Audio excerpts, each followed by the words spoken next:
Arsenal make a second bid for Vlahovic in there. It's worth £58 million in there. Aubameyang's career might be done. Welcome to the Rokani Football Podcast. How are you guys and where are you watching us from? This is the Rokani Football Podcast, and as you know, we really come up here with the latest news and information in there. And today, this podcast is all about Arsenal in there. And you know, we do lots of teams: Manchester United, Chelsea, Liverpool, and very many other teams in there. But today, we are in here to bring you the Vlahovic new second bid made by Arsenal in there. It's worth £58 million.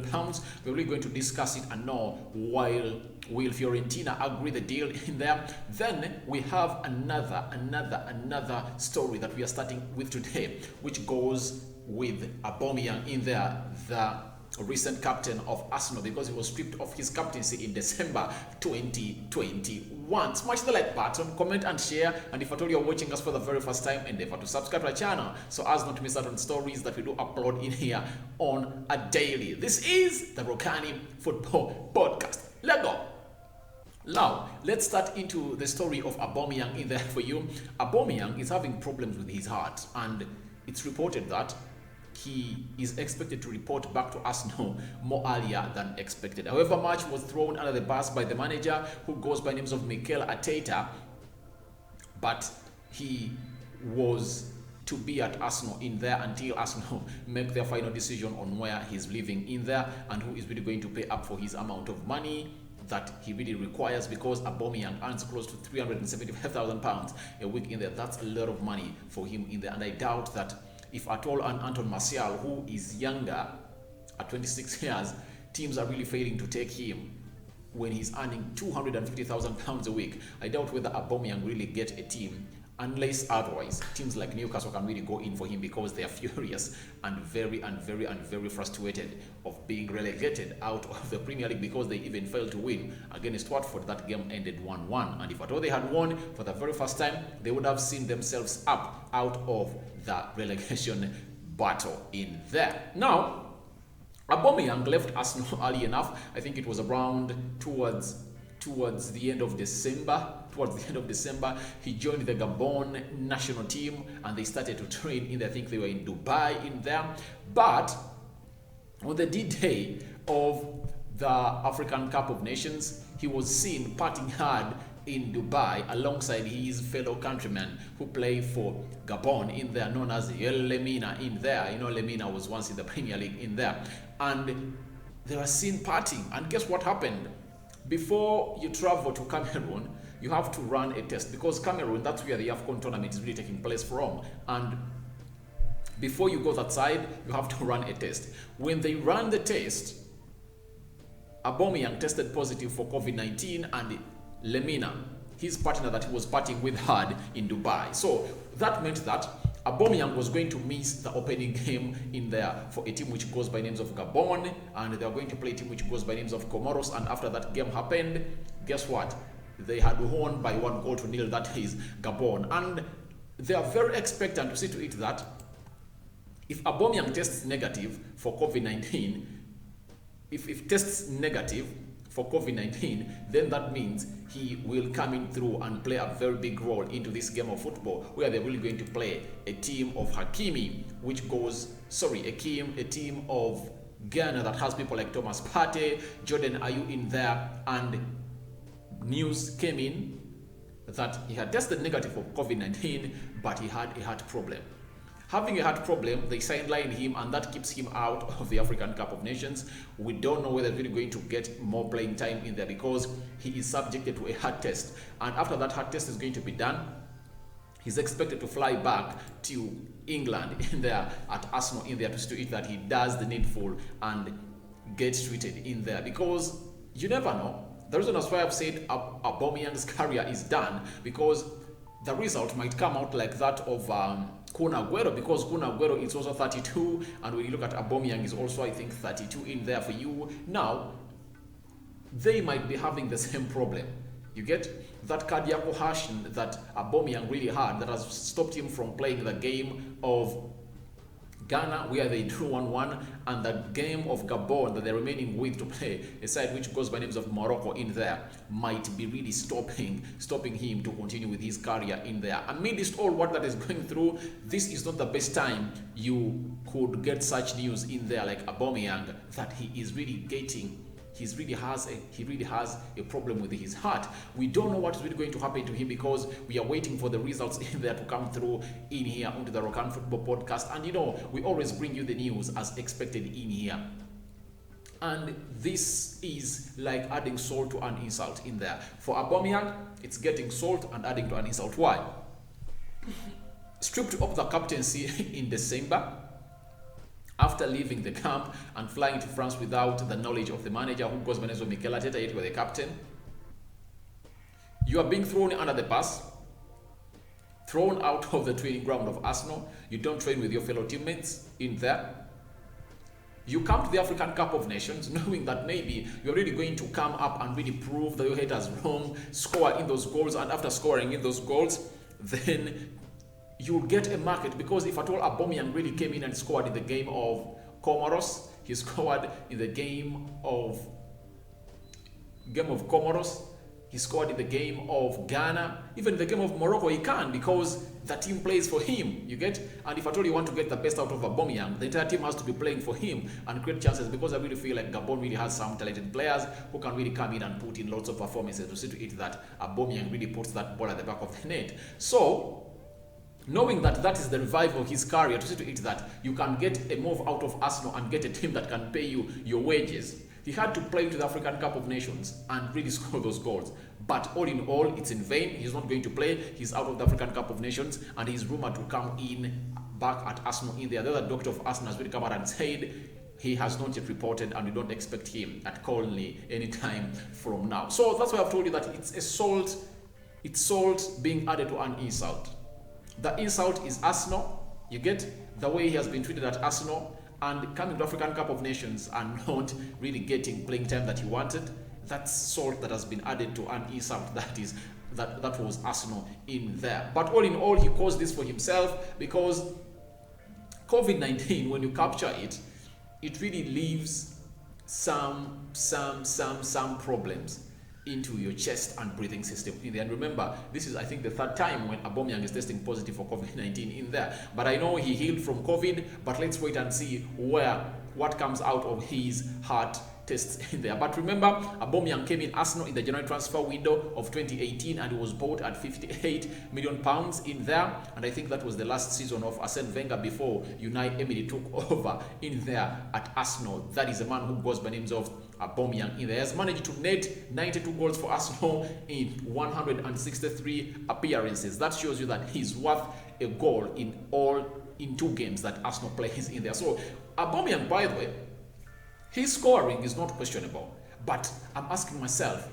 why has this season and last season been worst of his seasons in his footballing career?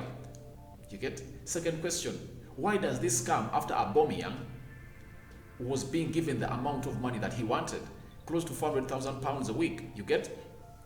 Then, remember that season that he really came out and netted very many goals, and he won Arsenal the FA Cup and the Community Shield in there. Remember when Arteta had just come in through when they beat Chelsea? Was it Chelsea in the final? Yes, they beat Chelsea in the final. I remember very well. That was, I think, 2020. That is Aubameyang in there for you. He scored very many goals in there, and he really gave Arsenal a breath of fresh air in there by winning the FA Cup. And after, he played like that when he wanted a new contract. You get? After getting that new contract, Aubameyang didn't score again. He has not scored goals. He has not scored goals. He has missed sitters. He has missed out sitters like no other. So that's Aubameyang in there for you, thrown under the bus by Mikel Arteta, and he is no longer a player that Arsenal has in their plans. And this is why we are really getting you to our next story in there. But before we get into the Vlahovic story, because the Aubameyang story and situation at Arsenal has caused Mikel Arteta to really tell Edu and Kroenke that if at all you want to see us get anywhere, just watch the space. just watch the space and get me Vlahovic, then I'll get you top 4 in there. So I know you guys have your thoughts onto Aubameyang in there for you, because his career looks like it's done, and it's going to be, it's really in shatters. It's in shatters. I don't know what God has for him, but we wait and see what comes out of the test. But go into the comment section and tell me what you think about Aubameyang's career being on the brink of getting done in there. That really brings us to the story that most of you are interested in, of a man who goes by names of Dusan Vlahovic. And guess who? Vlahovic is this kind of player. He's a Serbian, and he is scoring for fun. He is scoring for fun, and this season only, when you look at his numbers, there is no way, there is no doubt why a manager of Arsenal is interested in him. Coppa Italia, he scored 3 goals. Serie A, 20 appearances, he scored 16. You get? In 23 appearances, Vlahovic has 19 goals, and that is for Fiorentina. He was born in Belgrade, Serbia. He's 1.9 meters tall, and he puts on shirt number 24, and it's just 21 years because he was born on 28th January 2000, and that is Dusan Vlahovic in there. If you remember, like a week or 2 weeks back, we brought you a story in here that Arsenal had really made a bid for Dusan Vlahovic in there, and that bid was 52, I think 54 million pounds, with Torreira as an additional player who is being valued at 12 million pounds. Then that bid was done down by a team which goes by the names of Fiorentina. You get? Now, guess what happens in here?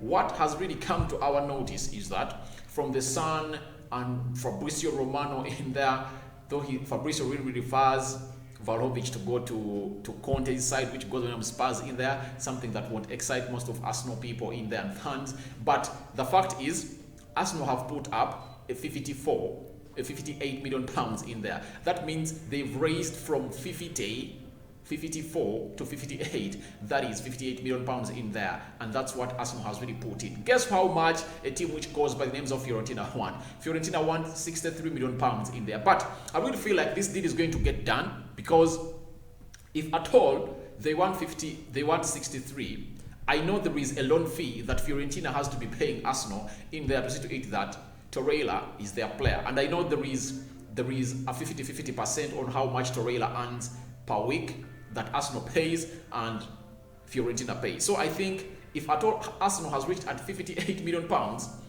5 million pounds cannot do these people apart, because there is a player that is doing very well at Fiorentina, though Arsenal values him at 12 million pounds in there. I don't know how they're really going to do it, but Arsenal values Torreira at 12 million pounds, and Fiorentina is having him as one of their best players in the midfield. I've been watching a bit of Serie A, and I've been catching a lot of Fiorentina games in there, because I was not a fan of Vlahovic and a person who really goes on TV to look for Fiorentina play. But after all this news that he's being wanted by Arsenal and very many teams like Real Madrid, Bayern Munich might be looking at him, Man City, Tottenham Hotspur, I really said, oh my God, why don't I really get an eye or catch a sight of this player that most people are talking about? A player who was nearly a goal away from breaking the calendar year goal scoring record of Cristiano Ronaldo in the Serie A in there. So I really was so keen, and I really went ahead to watch him. But in watching him, I really saw Torreira and how important he was for the team. You know him as a workaholic player, and he runs onto that pitch. His press is way up there. He really runs left, right, and center. That is Torreira in there for you. And Torreira coming in here and doing the needful really has really raised his fee from the would-be 7 million pounds to Arsenal wanting 12 million pounds in there. Now I really feel like Arsenal want Dusan Vlahovic seriously. 58 million pound bid, get in, and it's being appreciated by a team which goes by names of Fiorentina, because Fiorentina no longer have say on Vlahovic. And this might be their last say, because if Vlahovic reaches the summer, he will be left with just 1 year to play for a team which goes by the names of Fiorentina, and that means they won't have any power, and no one can come in and give you that amount of money, because he will be left with 1 year. He plays until January. Those are 6 months. He's allowed to talk to teams outside Italian Serie A.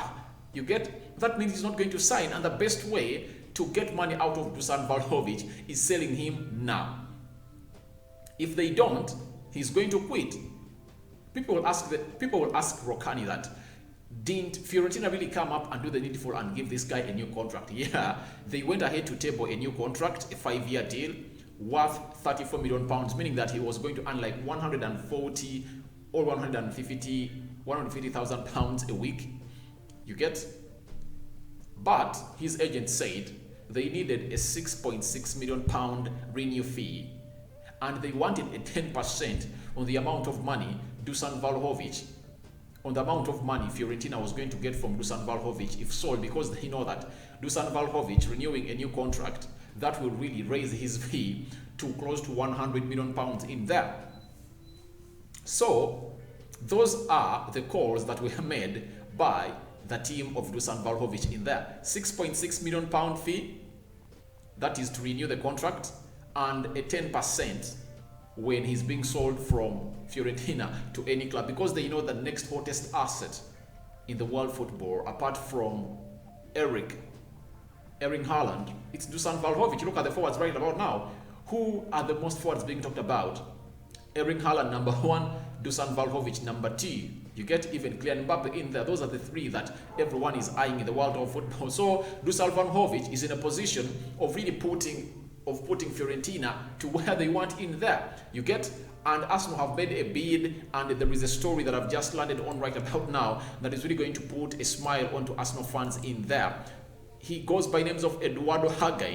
He is a future journalist, placed to be in there. He comes out and says that there is an overall agreement between Arsenal and Fiorentina for a transfer of Dusan Vlahovic. However, the player and his agent's position is still unknown at this time. Reports coming in from Corey Frinzi in there, and Corey Frinzi is an Italian in there for you. So I really feel like this is something that is destined to happen in there, and the only person that is really lagging this deal behind is the agent of Vlahovic.